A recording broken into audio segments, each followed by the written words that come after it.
Hey, hello and welcome. This is Mouths Wide Open, and I'm here with Daniel Romberger for what is the first episode of a friend interview series that I'm pretty excited to be putting on. So, welcome, Dan. How are you doing? Thank you. Doing well, and I'm quite happy to be your guinea pig. yeah, this is going to be a little bit rough for both of us, and I'm hoping my red shirt blends in like how red and nervous that I am, but against the Mm. white walls of my cute Holland apartment aren't helping, huh? I hope my black shirt blends in with the pitch dark of night, so that way, if I say something embarrassing, I can just turn the light off, and then it'll be like I was never here. Perfect.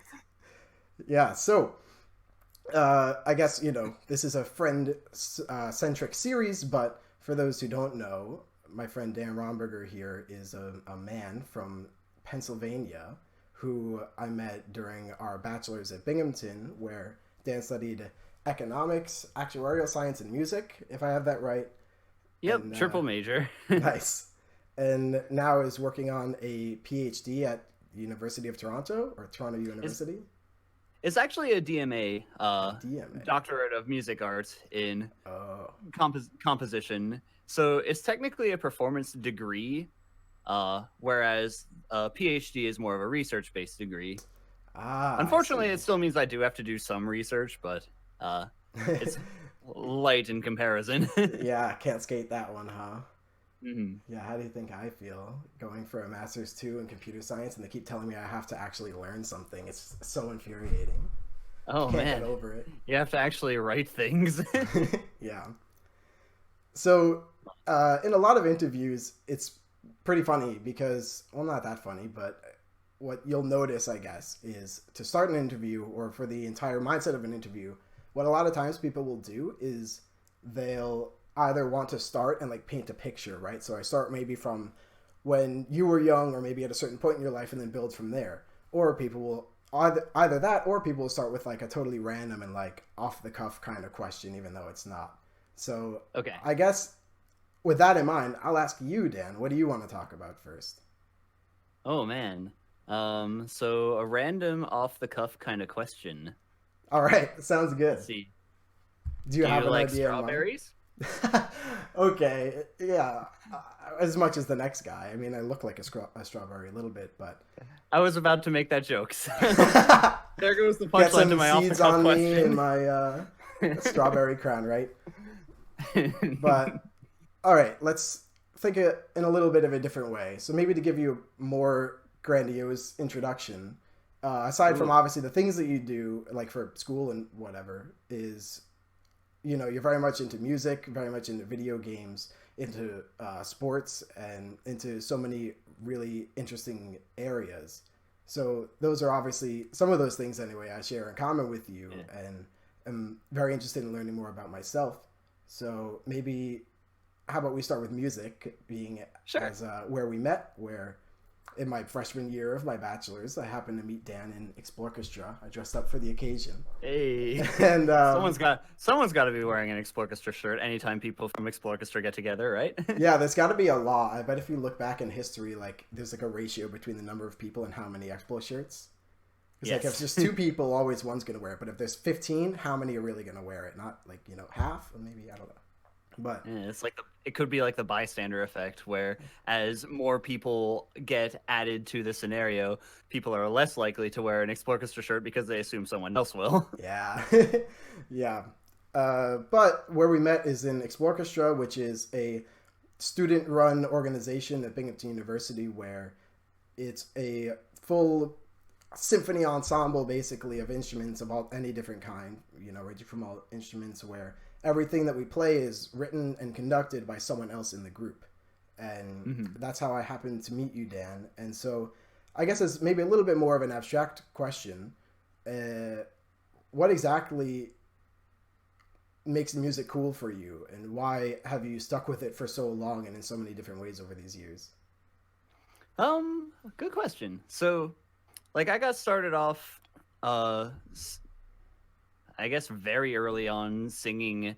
Singing was my main instrument going up through high school. I liked doing the festivals. I liked getting together with people from the festival, and it's just like a way to have something neat in common.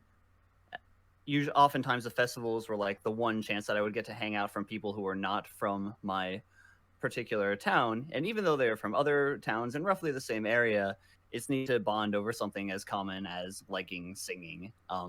Trombone was more of a secondary thing, but then when I got to college, I ended up going for trombone more in the end. I liked taking voice lessons and I liked the professors at Binghamton, but I didn't have it cut out for me. I see. um, but what really struck me about composition was first going to music theory classes, and that was when it really made the realization that it's not just like random notes on a page, that there is an internal logic behind each decision that is made that is a creative effect, but the way that you get there is very calculated and very analytical. I like to think that I have more of an analytical mind than the true like super left brain hippie go crazy type thing. So the combination of the creative and the analytical was what really struck me about theory and then about composition. It was really through Explorchestra was the second biggest influence that got me into writing music. The first of which was actually Mario Paint Composer. But for Mario Paint Composer, I got into writing original music towards the end of my high school tenure there. But most of the time it was like transcribing everything exactly as it was. And with that, there is some amount of creativity that goes into the decisions that you make while arranging the tracks. And I think that that has carried through to Explorchestra and carried through to what all the stuff that I do now. But I'm doing a lot of rambling, and that's okay. Going on with Explorchestra, that really got me into writing music and got me involved in a lot of a big group that, a big friendly group, making friends with everyone, making music with people that you care about, and that meant a lot to me, and that helped inspire me to go on and do more with it. Yeah, I'm sure.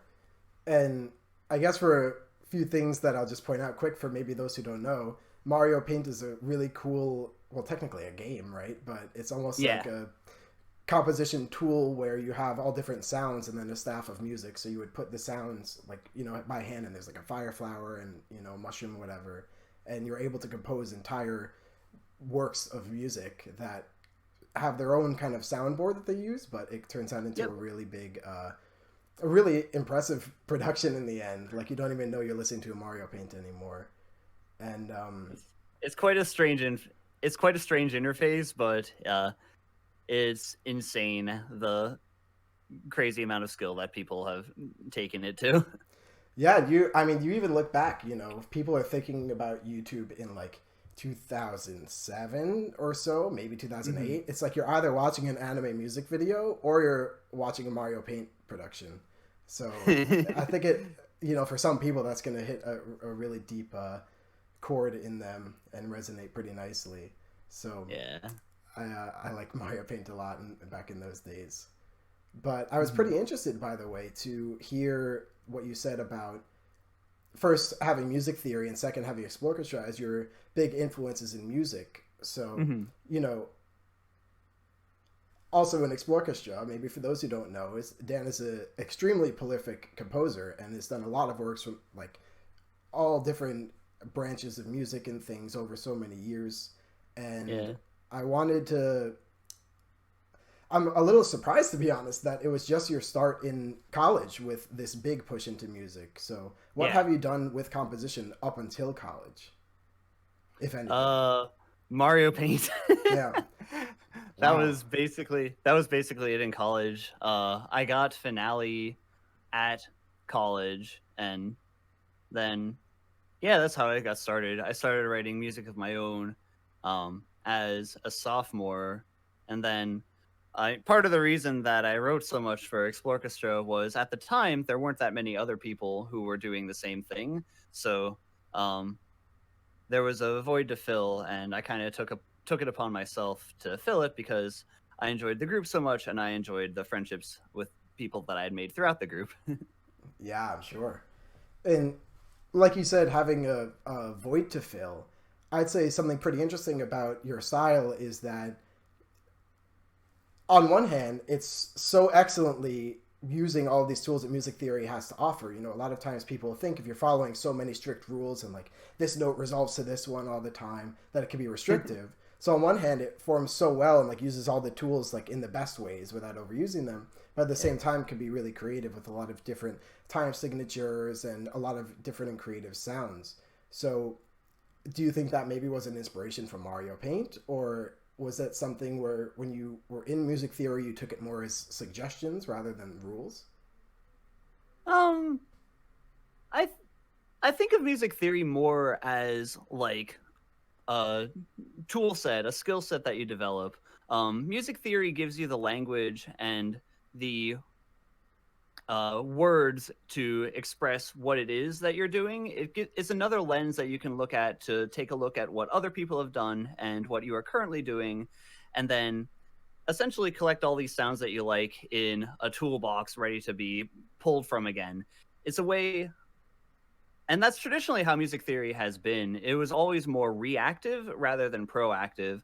A lot of people see theory nowadays and they get intimidated by studying music theory. They think that you just learn a bunch of rules that you have to follow, and it restricts the free flow of ideas that you would have if you do not bother to study music theory. And um, I understand where that line of thinking is coming from, but at the same time, I take issue with it.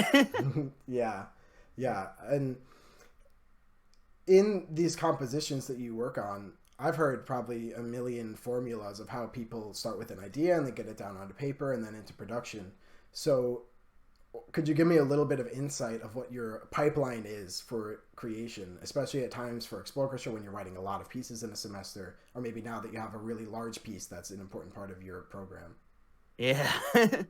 uh, I find that a lot more when I wrote for Explorchestra. I would typically have one idea in mind. Usually it's some fragment of a melody. Sometimes it would be just a particular instrument or a set of ensemble that I would want to write for, and then everything that I would do would branch out from that idea. I just like run with it and then let my mind wander without too much worry about structure or form and things like that. Uh, I would consider form a lot more in the process of actually doing the piece. Uh, nowadays, I think a lot more about what effect I want to have on the listener. Like one of the projects that I'm working on right now, and a different one that I had already done at University of Toronto, was writing music for an opera. And with an opera, you have lyrics, you have particular affects. So I find that I am considering a lot more the emotions, the emotional quality that I want to bring out through the music, and how to it informs my decisions, connecting the dots a lot more. Wow. In that case, you know, with talking about having all the ideas that you were then able to build on and things like that, and now going off the effect, are you more the kind of person that has a huge like hard drive full of ideas and little bits of fragments of a piece, or are you the kind of person where when you sit down with a piece, you work on it and then keep working on it until it's done or close to it? Yeah, I still go from left to right actually. um, Man, I just I just have more of a formation in my head of the overall structure as I'm going from left to right. sure, I see. Yeah. Um, and that being said, like I do go back and revise, and that isn't strictly from left to right. Yeah. And now I want to ask too, with now that you've gone starting with your roots in Explorchestra and music theory in your bachelor's, so now in your program right now, how exactly have you benefited from this program, and what do you think you've picked up from it, at least so far? Good question. I think the main thing that I picked up from the program so far is just like having the opportunities and having the culture around me. The professor that I studied with, his name was Sasha Rappaport. He is an extremely smart and well-educated man especially from a theory perspective, and he likened a lot of my music to Shostakovich's and Stravinsky's in some ways, in that there are motives that they have different emotional qualities and different emotional effects, but you don't really feel lost as you're listening through those pieces because there's enough of a familiar set of techniques that are established at the onset of a piece that you know what to listen for, that you always feel grounded. And I like that advice a lot. And I basically tried working along those lines a lot more. And I think it helped develop my own spins to put on things. Yeah, I think that's pretty insightful too, because it's kind of funny because maybe to use my world of computer science and programming, you could go to school, get your bachelor's, get your master's, whatever, and then go work at whatever company. But at the same time, you can learn on your own and be an excellent programmer and do all these fantastic things. The thing is, for me, at least I can go to school, and if I don't have that in me myself, I can learn it and learn how to code from other people and follow these styles, and then great. But what's so different in art forms like that, like, you hear a lot of stories of people going to art school, like, it's expressional kind of thing. So if people are trying to tell you what to do, or even if they're just giving you tools, it sometimes can be a little hard, to figure out what you're supposed to get out of it when people are kind of telling you how to do the art, but art is expression.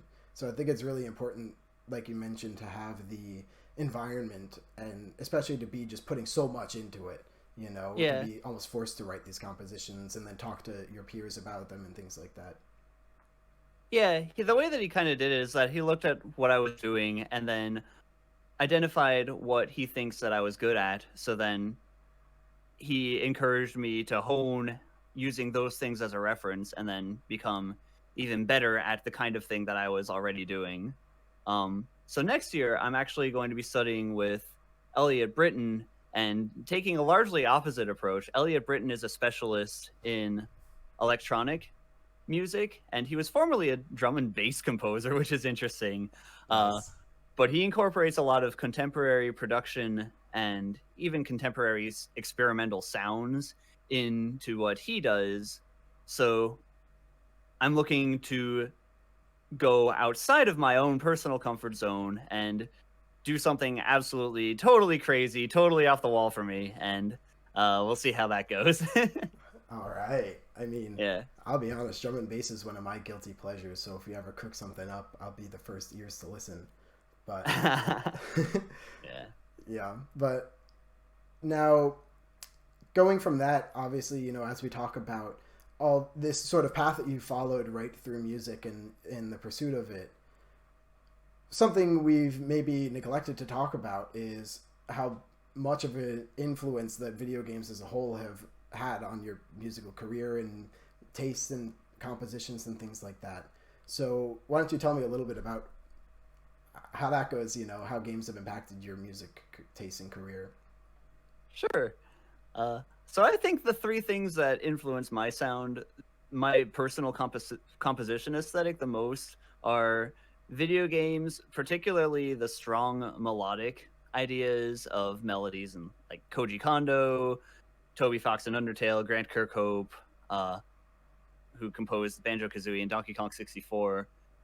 There are a lot of very easy to latch on to melodic ideas and melodic figures that have specific applications in their context.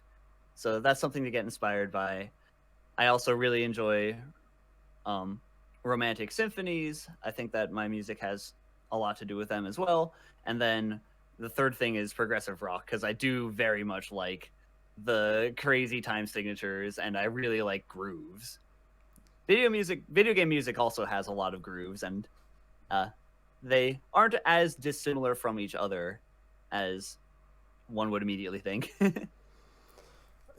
Man, yeah, there's a lot to dig through there. I mean, I think you made a really nice point about the video game music that has like the catchy and punchy, well articulated lines. That is, Mhm. you know, even if we think of something way back to like the original Super Mario theme, right? Is Yeah. something a lot of times when people think of video game inspired music, unfortunately, a lot of times it'll come through as like bare bones or like on purpose. It's very simple because you're only using so many channels, or it has to have this catchy melody. But I think what might get lost on people sometimes is that the beauty isn't in the simplicity; it's how broad it becomes, even in these very Mhm. uh, strict confinements, right? Yeah, So there's a lot of creativity through limitations, and that is definitely true of the older four-channel sounds, and that's something that I got used to with Mario Paint as well, and even with Explorchestra, because with Explorchestra, you're writing for a set of instruments that you already know, and by working with all what you already know, you essentially have the ingredients to let everyone be able to perform to the best of their abilities something that is interesting to them and something that is satisfying to the listener. I very much like knowing what ensemble it is that I'm writing for because I try to tailor what I do to their strengths. yeah, I like that a lot. Actually, in that case, then do you feel more free when you're just writing something on your own and not for an ensemble, or do you feel like it's harder to pick a direction where to go? Honestly, it's kind of harder to pick a direction where to go. I get inspired by the connections that are made through other people. I very much believe in the power of friendship and camaraderie through music. So, um having people to perform for is not only motivation to keep doing a piece, but it's motivation to inform the direction and the emotional character. Yeah, that I feel the same way anyway, and at least what I do. Where like when I finally finish the composition, that's the beginning of the writing process. Then once everyone else is looking at it and providing insight and playing the instruments and the parts is when you really get the life in the piece, and you get a feel Yeah. for all the different instruments and better how their roles are supposed to be from these people who are such experts in them. So that's something that Yeah. resonates a lot with me, huh? Exactly. And like there's stuff that you might need to change in response to hear how you feel when you hear it live or what people say to you. And that's good. It's good to develop those connections. And I wanted to ask about you mentioned that prog rock was the third biggest influence, and Yes. you know I, everyone knows me, that's my genre of choice, and I I'm pretty curious actually now that you're so deep in the field and in so many ways in the field of music. Is this a common what's the word, affinity in the field where people like this kind of music? Because maybe especially people think of composition, they think classical. It's all different now, but can you tell me what kind of presence that this sort of different music has in your department and in the music world? Hmm. So I'll say that a lot of the other composers at University of Toronto are more experimental than I am. Um, in that regard, uh, I don't want to go into that. I don't want to go into that discussion. All I right. have. I have Damn. opinions. I have opinions about that conversation that I don't necessarily want to be made public. Yeah, don't worry. I can edit Yeah. just splice a All video, right. give me all the good I'll stuff. I'll try. I'll try No, no, again. don't. Yeah, yeah, okay. Um. But okay. The question is, are people in the program interested in prog music? I would say, yeah, people are largely interested in the experimental and the progressive music. Like, I went to parties that people who are in my program, also going for DMAs in composition, have hosted, and the soundtrack for those parties is like everything from crazy, weird Berlioz and Weber stuff to this band with a absolutely unique genre that's based in South Africa that I had never heard of before. That they incorporate African rhythms into a lot of their music, and it's absolutely nuts. So, um, I think that in general, the desire to listen to more and to be open-minded with one's musical taste is important in music, and I think that people who have made it as far as going to study at the doctorate level, I think that's a value that a lot of people share. And you know, in talking about this too, I guess the way that I feel a lot of these grooves and things that exist in prog rock, that in the way that I use them in my compositions and things, is for me, I think if I want to instill an emotion or a feeling, like you were mentioning, you know, what I usually do in my head is I think, okay, I want this to be heavily inspired by this other section that made me feel that way. So I, you know, Mhm. here's a blueprint, I guess, or an example of how to make people feel that way. So in a lot of your writing with this influence of your trio of influences, do you feel that you lean heavily on other artists in the field, you know, in prog rock and things that you've listened to over time that you want to implement in your music? Or do you more just have a feel of what a groove is and try and come up with something completely original? Uh, that's another big rabbit hole discussion to go down whether or not something is Oh, completely well, original. I'm not saying, yeah, uh, you know what I mean. Yeah. yeah, like we're influenced by other things whether we realize it or not. But I will say that I have listened through different catalogs of music and specifically tried to apply quote unquote music theory to it, analyze what is going on, how these different effects are produced, what's happening rhythmically, what's happening chord wise, what instruments are playing where. And again, it goes back to developing a tool set, essentially developing a toolkit of the skills and the techniques that you like that you can then call upon for future pieces.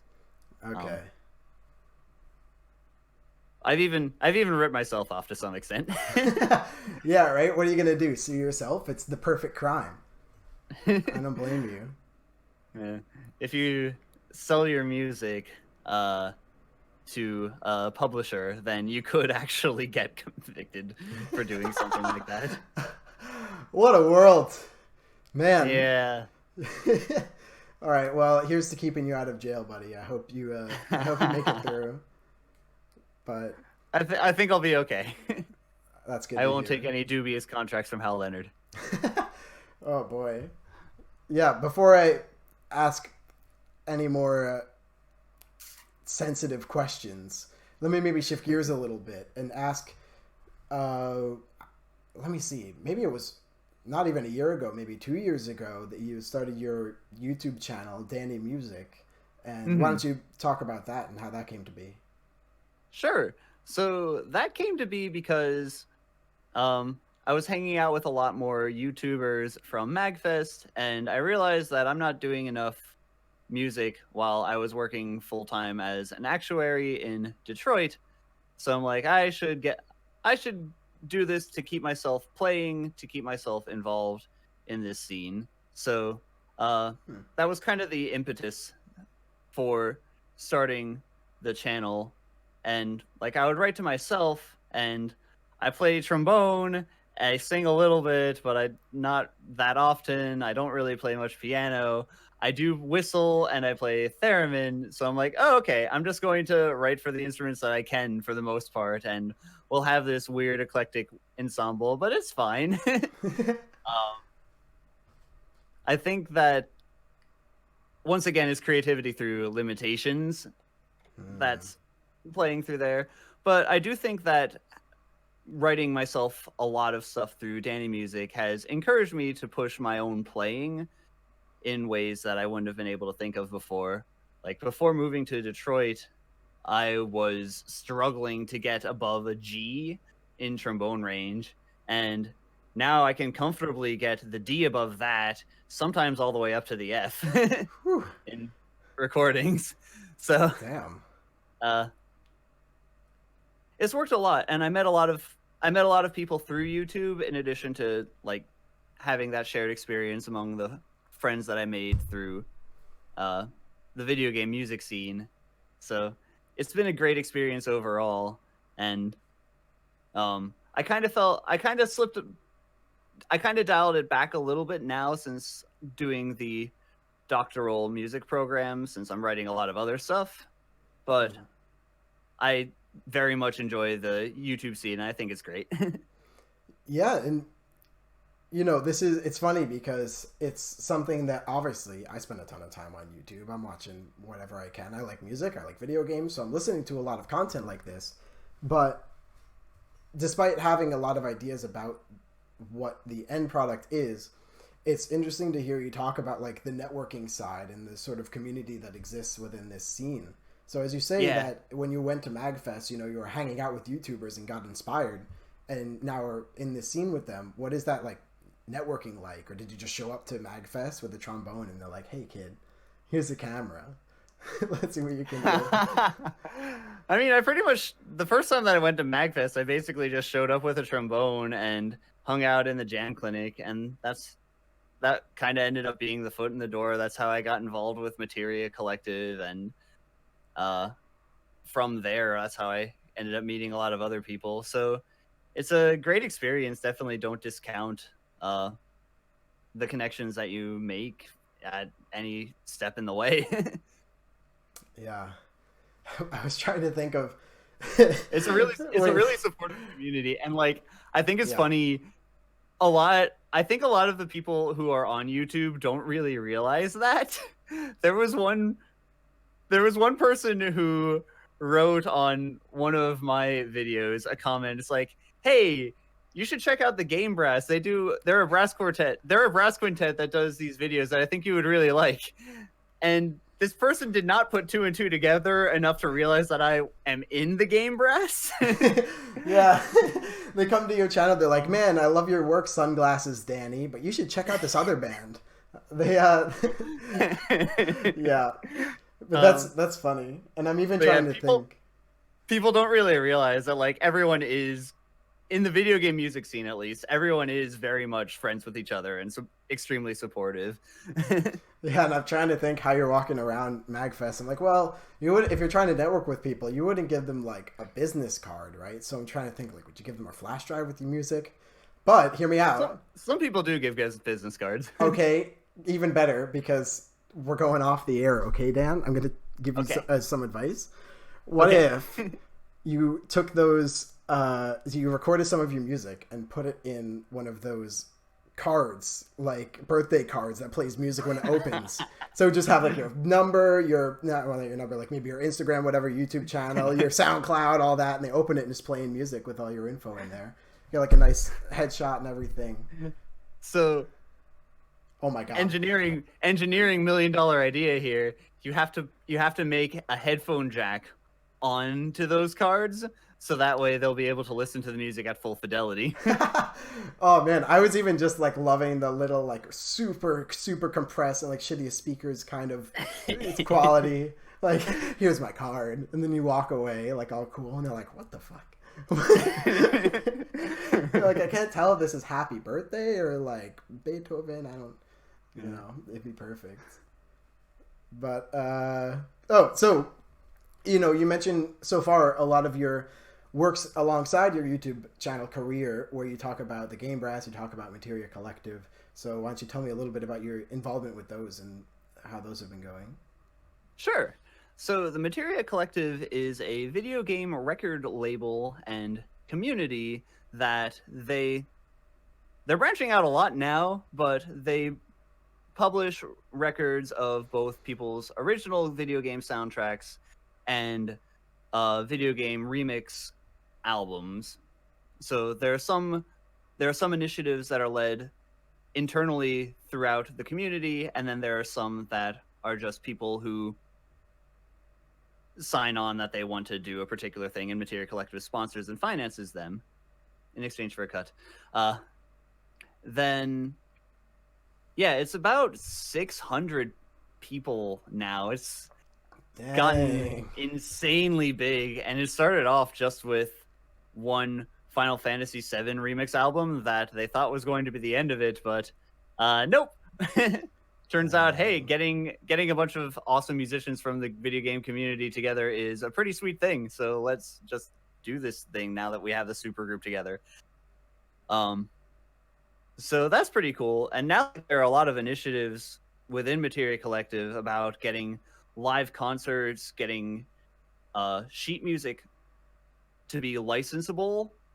And the whole thing of video game music licensing is another huge umbrella that I don't really want to go down right now, but it's making it more possible to print and publish and sell arrangements of video game music to people in Hmm. schools, to ensembles, uh, to have them performed publicly. And that's a great initiative and one I wholeheartedly support. Um, and then the Game Brass, that also happened to get started on my second year at MagFest. I No met, way.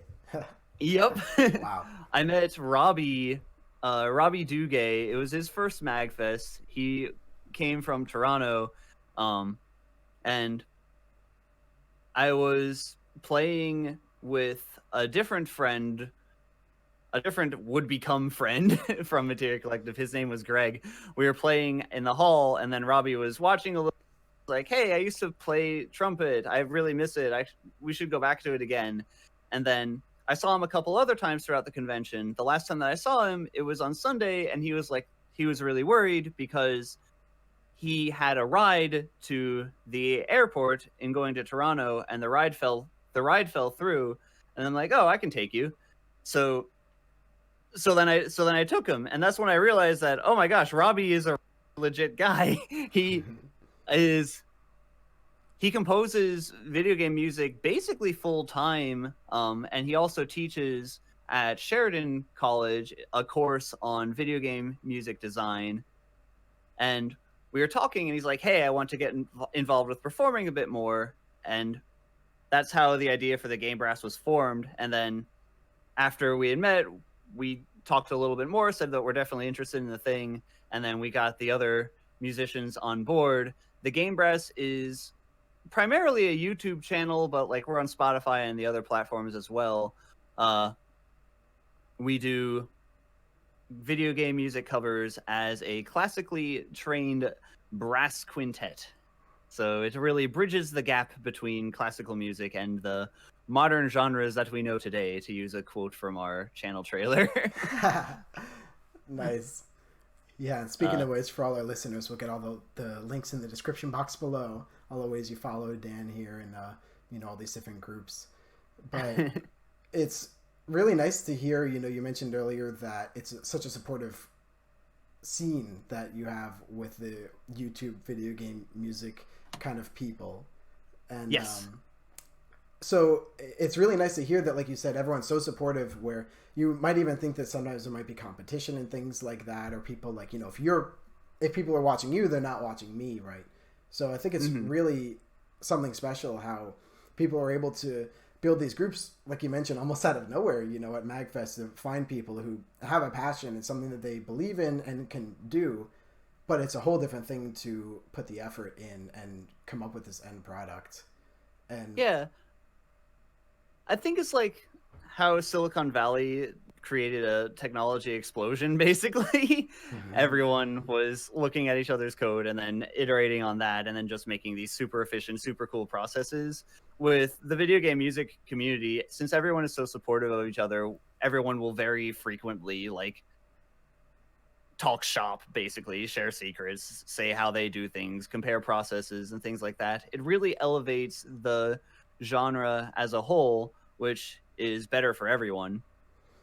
yeah, I It's agree the same. completely. It's the same way with people who compose music for video games as well, because I know some of those people, and they talk a lot about the different things related to the business side of it, the marketing side of it, because having a more informed work base, even if everyone is a freelancer, just elevates the industry as a whole.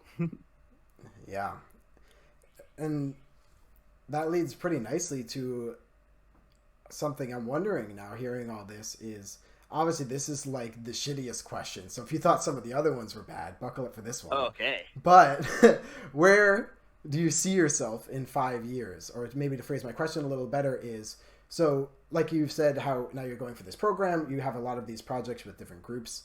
and talking about people in the industry who are working alongside with games and things, what is your like dream of what you would really like to do, or even just something more broad? Good question. I like all the things that I'm currently involved with, and I want to continue to stay involved as much as possible. Mm-hmm. As you can probably tell, I'm just the kind of guy that like will wander into a thing, and I'll give it my full amount of effort and just go with it. And if people like working with me, great, let's do it more often. um, but going to school for DMA, the reason for that is, um, I found that I really enjoy teaching. I like that aspect of camaraderie that comes with that, making the one-to-one connections and defeating the stereotype of the composer who is in their attic just like slaving away on the same piece of paper for 9 hours at a time. Uh, so I would like to teach at a university level to some extent. But Wow. if something happens before that, if there's a project, a door to step through that I end up enjoying instead, I'm not necessarily married to that goal full time. Sure. Wow. And off the back of that, I'll ask another hard hitting question. With so much, like you said, how much you've enjoyed the things you've worked on so far, what is the favorite thing that you've done up until today? Oh man, this is a loaded You know how much I question. love lists, Dan. You got to give me the good stuff. um, Or even let's just things see. that speak out to you, something that was really impactful for you or was a big turning point, maybe. Take the question however you want. I'm not paying Yeah. you, so you don't have to play by the rules. um, I was really happy with Silphco on the Danny Music channel, which was written for Carlos's Insane in the Rain Music's Jazz Challenge. Um, I got the local people from Schuylkill County in the M&J Big Band that I play with to take part in that, and I'm happy with how the arrangement went, and it's cool having those performances on board. Um, Other than that, like I really can't pick very many isolated instances. There are so many things that are just good to work with. I I enjoyed this previous Magfest. This previous Magfest, the Game Brass played in um four different venues. One of which was just our jam pod. And then I performed with Console, played with Chris Madigan on stage, the composer to Cuphead. We did a lot of Cuphead music.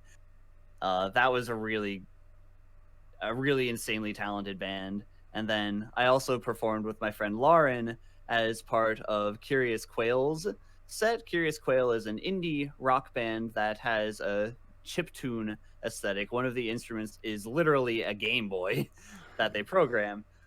Um, so we got to go on there and we did a song from Night in the Woods, and that was a lot of fun. Damn. Yeah, I think that was a great answer to the question. I'm quite satisfied. Thank you. I'm Yeah. sorry You're welcome. sorry I put you in the hot seat there, but that was It's all really good. nice to hear. So I'd say for now that's about all the questions I have about music and gaming. Unless you think there's something that we happen to some juicy side stories that you have or anything like that you would anything else you would want to talk about. Um, I think I should have had like a funny story in mind. Oh, all right, all right. I got a funny story. All right. All right. This was also from the previous Magfest. Here's a funny story. Okay, so I play a theremin. I got it as a high school graduation present, and Wait, can you I would describe what a theremin is to the folks back home? sure. So a theremin is one of the world's first and one of the world's only electronic instruments that is played entirely without contact. It looks like a box that has two antennas on it. One antenna is for pitch, the other antenna is for volume. In order to play it, you have to have hands that move in different directions, and it can be very difficult to get a specific pitch since theremin is not only all of the 12 notes of the chromatic scale, but also every single individual frequency in between that. So essentially, it's a really hard instrument to play. And then I had brought my theremin to Magfest before, and like typically, like I would play something, people would get impressed, and then it would just become show and tell with the theremin as people were walking by in the house. Everyone wants to play the theremin to the point that it's like, nope, I don't want to do this all day. Gotta close up shop, please. So then this previous Magfest, there was another guy who was playing the theremin. He was doing a folk song on it. Like I forget what it was exactly. It might have been Swan Lake or something. And then I was walking by with some friends, and I'm like, "Yo, theremin!" Really happy to see him. And then he offers me, he's like, "Oh, do you want to give it a shot?" And I'm like, "Sure. How does it work?"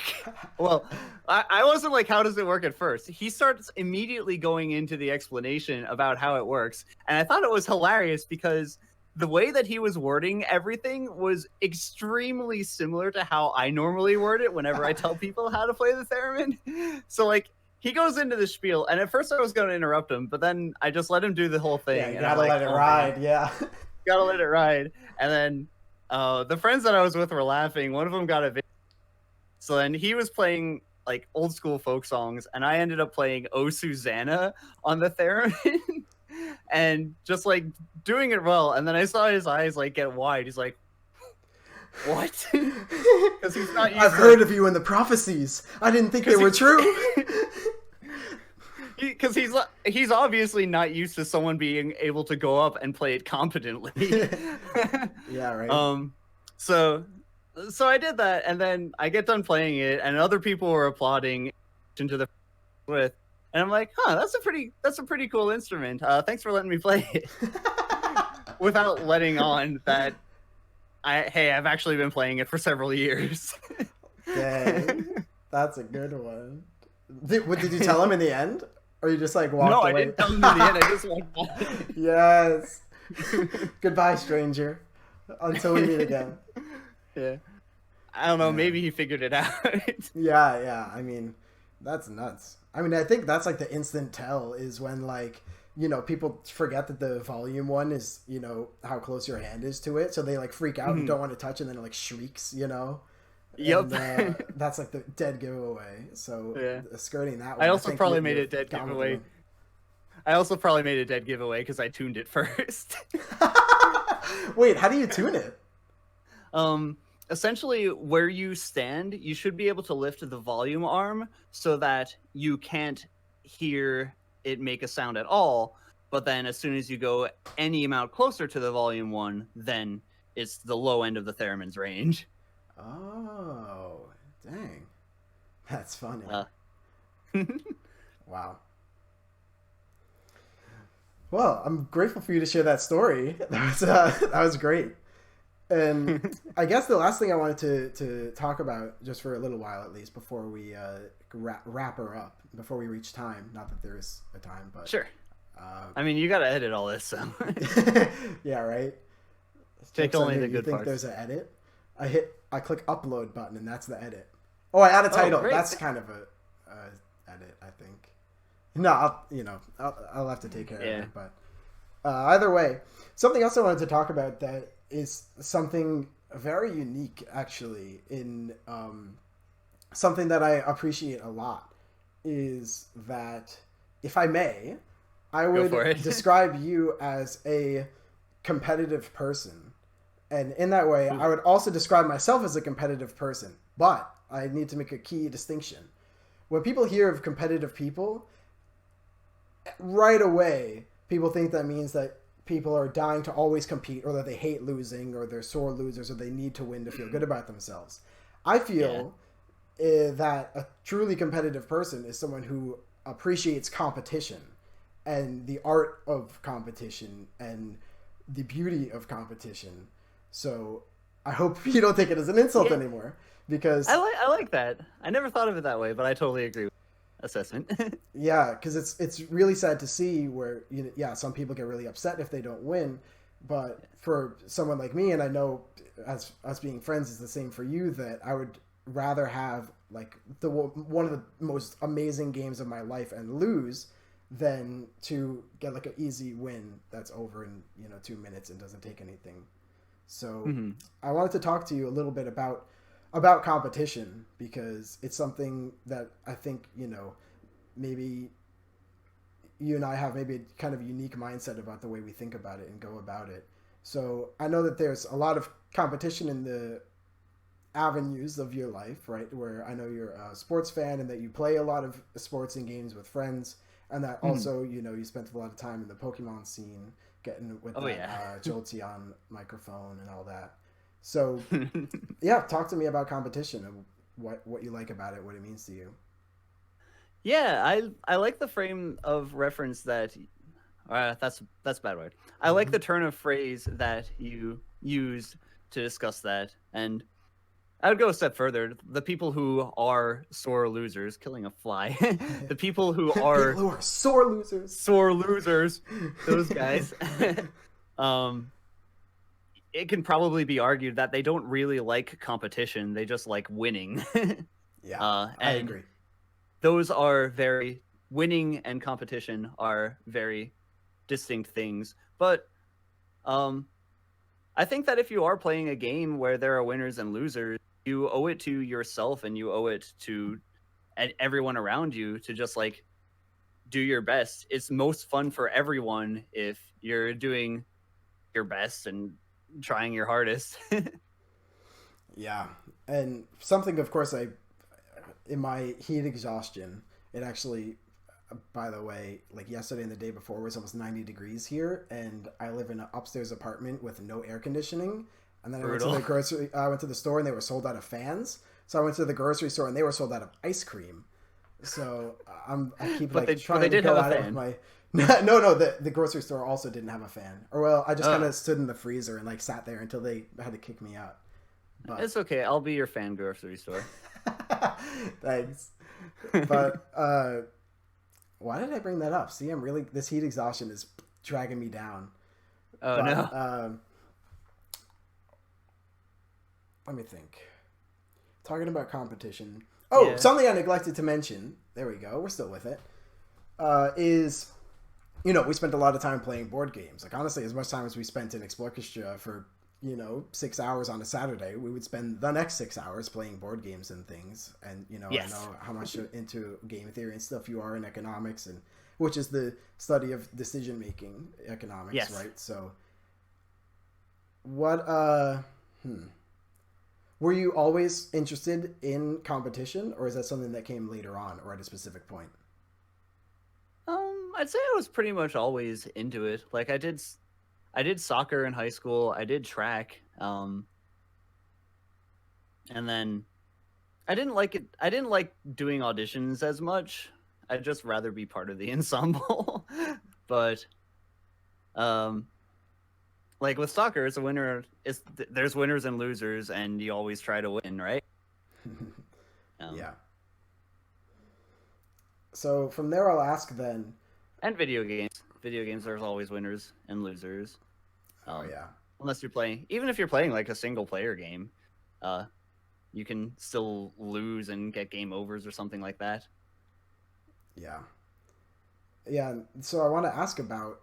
Um, I know a few years ago you spent a long while in the competitive Pokemon scene, and Hmm. you want to tell me a little bit about that? Refresh my memory too. Ooh, sure. So I was into Gen 3 and Gen 5 the most heavily in competitive Pokemon. And I think that really is all about game theory. It taught me a lot about prediction. Try to consider the opponent's best move and how you can respond to that. It also taught a lot about risk management because you're often left with the dilemma. It's like, okay, he's probably going to do this, but if he does this move, is it worth it for me to do this move? Um, Hmm. there are sometimes it's better not to make a prediction because in the off chance that you are wrong, it would be devastating. Whereas if you're right, it's a marginal gain. Hmm. Um, so there's a lot of strategic thinking that goes into Pokemon that is similar to concepts that you would learn in economics or similar to concepts that you would learn from playing other board games. Um, and of course, there's often luck and variance, and people can get quite annoyed if the luck doesn't go their way. I've met a lot of sore losers in the Pokemon community. Yeah. uh, and Man. like it's frustrating. It can be frustrating, but at the same time, it's like the game is what the game is. Sometimes you make the correct decision that doesn't work out, but it's still the correct decision. Yeah, and I think maybe I'll even bring it one step further and quote you, or maybe actually this might have even been you quoting Daniel Thomas Davis, perhaps. I'm not sure, but Oh boy. you told me in writing music, you have to give the people what they want, but in a way they don't expect. And Yes. nice. Is that a quote Yeah. from you or from DTD? I think you might have told me about it That after. DTD and I have definitely talked about that. Okay. So, if it wasn't directly a quote from him, then it was inspired by his ideas. Okay. Yeah, because that's something that was really insightful to me in Pokemon, obviously, because there's, as people know, there's hundreds of Pokemon, but then even within one, it can have a combination of moves and stats and so many choices. And obviously, if you play totally textbook, then people are going to read you right away. So that was something I thought was interesting. And like, you'll send me people using really weird Pokemon in creative ways and things. So Yeah, exactly. it's a really interesting scene. And Mm-hmm. I want to talk to you then about. It's funny for me because I'm all very much into esports and spend so much of my time watching esports and Oh just yeah. playing it and stuff. But for some reason, I don't know. Maybe I don't know what it is really, but real sports have never interested me like at all. And I find not like obviously I can understand and appreciate the strategies and stuff, but I wanted to ask you what draws you to sports. I know you watch a lot of basketball and played a lot of soccer. So in all of the years of gaming and playing these online competitive things, what do you like about the real world ones? I think what I like a lot about nearly everything that I'm into is it's something that you do. It's not something that you interact with passively, a la watching a movie or watching television. That there is an amount of the direct actions that you take will influence the course of the game or influence the course of the activity. And that's something that's true with like music making. It's even true with Twitch because you are involved in the chat. Uh, so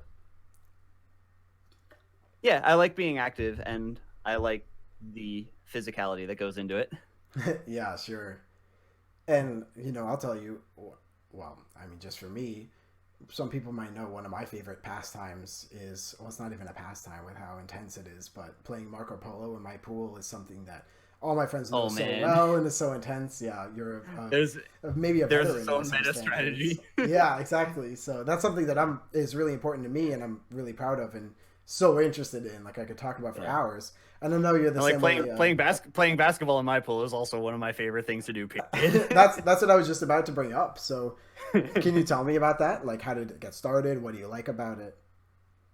Well, it got started like obviously there's real half court basketball, but we got the hoop and figured out a rule set that made it fun and competitive for the pool. And we kind of fine tuned the rule set over time Mm-hmm. to make it as solid of an experience as possible. But it's very active, it's very physical, it's very in your face, and we enjoy it a lot. Yeah, definitely. And that's one of the beauties too. I feel like with the Yeah, the physicality valley, anyway, is like it's not like you're gonna the fall on asphalt, right? yeah, the Tri Valley people who I'm friends with are very, very used to it to the point that it's kind of become stratified. there's there's like an order of people who are like, okay, I'm bigger than this guy, so I get to push him, and like like that whole plan. Well, when I bring friends who are from outside of the valley to it, usually it's not quite as physical or as competitive as when the Valley friends get into it. The Valley friends that I have are also extremely like competitive. Yeah. So Fuck, I mean, I speak to that too. I remember, like, yeah, when you invited me, you were, playing in the pool, and after a couple rounds, this guy, like, really laid into me with it. I'm like, I don't even remember what your name is. We just met. How did you do this to me? But, yeah. that's what makes it so great, huh? Yeah. The exception is Matt Hartman. Matt Hartman is like the cheat code. Yeah, for those uninformed, is super tall, and, once you get that reach over, there's nothing stopping him. Yeah. Man. And I guess something else is, maybe if this was the case, I wasn't familiar with it, but I've seen you posting a lot about basketball. Is that right? Mm-hmm. When have you gotten into basketball? Like following it? Yeah. I always followed it to some extent. It's like the one professional sport that I kept up with. Man. But the Toronto Raptors won it this year, and Yep. I'm kind of sad about how they did it because I liked the Warriors as well. The teams that I prefer in NBA are the ones that value teamwork. Even if they do have star players, they incorporate everyone in the offense, and they also tend not to start drama or have too many clashing egos. So the team that the Toronto's Raptors beat, the Warriors, they had been the best team for about 5 years running now, and the reason, not the entire reason that they beat them, because they did beat them in the regular season when the Warriors had all the players, but injuries led injuries were a major factor in that final series. And it's unfortunate to see that because like it's just better for the league as a whole and better for everyone involved to have everyone be able to play to the best of their ability. Two players from the Warriors are going to have to miss a significant chunk of the next season because their injuries were that bad. And it's unfortunate that it comes to that, but like basketball is super high energy, super active. There are a lot of points being scored, and that kind of draws me to that. Yeah, I'm glad you say so, because that was what I was just about to ask, is what makes it stand out, I guess, of all the options that you have.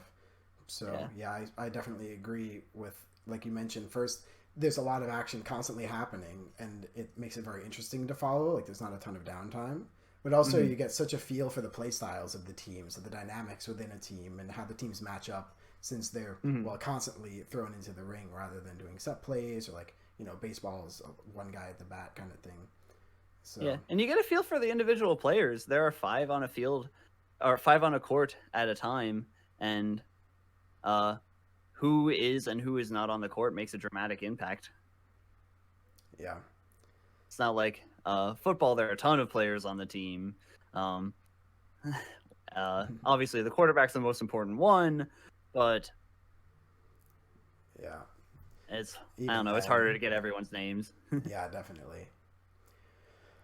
Well, let's see. That's just about all the questions I had about competition too. I thought would be something pretty interesting to bring up and pick your brain about. Yeah. So let's see. I mean, we've gotten to talk a lot about music. We've talked a lot about games. We talked about competition. Maybe I'll even check my. Yep, I asked all the questions I got. So, Sweet. is there anything else that you might have wanted to talk about, or any Um, other? Maybe I could ask you, like, what's your favorite video game soundtrack, but I might be putting you in the hot ooh. seat again. Favorite video game soundtrack. There are too many good ones to pick just one, but I will say that Chrono Trigger has it's one of the most popular soundtracks of all time for a reason, Yeah, and not just because the game is about time travel. yeah. All right. Nice. But yeah. So, is there anything else you wanted to talk about, or anything I might have missed along the way? I think you were pretty thorough. I can't think of anything else. Thank Uh, you. hope this is kind of what you were intending. Yeah. I mean, well, what worse could have happened? I mean, like, Yeah. well, I'll keep it a PG-13 level and not suggest too much, but I think it was great, and it's been a real pleasure having you here. Likewise, it's been a real pleasure talking. All right, so I'll look back to my audience. Thank you for joining us. Mouths Wide Open, episode 1. Dan Romberger. My name is Zach. And, we got all Dan's links in the description box below. Thanks, Dan. It's been fun. It's a pleasure.